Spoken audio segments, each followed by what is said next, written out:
You spend weeks prepping a flash sale or a massive email campaign. You hit send, traffic slams into your site, and suddenly your customers see a blank screen that says 503 service unavailable. Your immediate reaction is probably panic, assuming the server hardware crashed under the weight of your visitors. But the hardware is almost certainly fine. That 503 error is actually a built-in safety valve.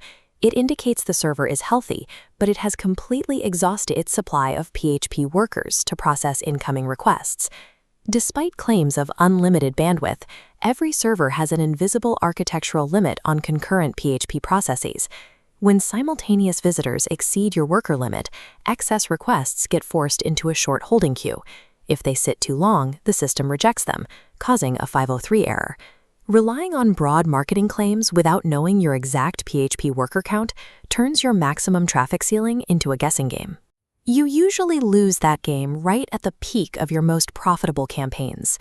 To understand your limit, you need to know what a PHP worker actually does.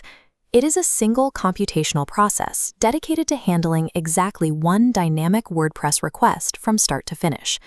When a visitor clicks a link, a worker grabs the request.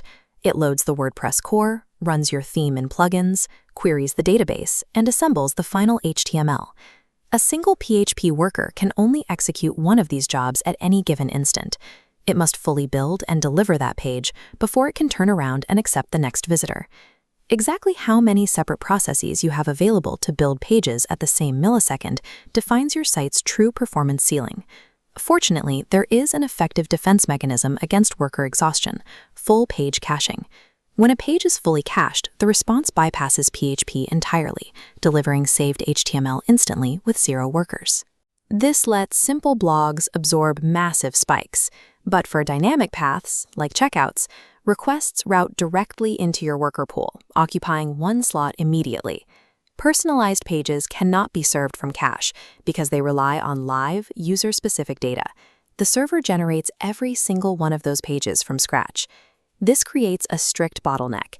If your hosting plan limits you to 15 workers, your store can process exactly 15 simultaneous checkouts. The 16th customer goes straight into the queue. Caching scales static content, but dynamic personalization requires live computation. Therefore, an e-commerce site needs a larger worker pool than a blog with identical traffic.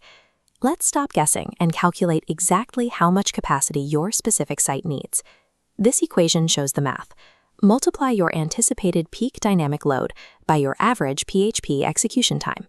First, determine your simultaneous, uncacheable visitors during your absolute busiest minute. Next, measure the fraction of the second your server takes to build one uncached page. If you have 20 uncacheable requests per second, each taking half a second, 20 times 0.5 equals 10 PHP workers needed. Running this math before you launch a new product turns hosting from a nervous gamble into a predictable ROI calculation.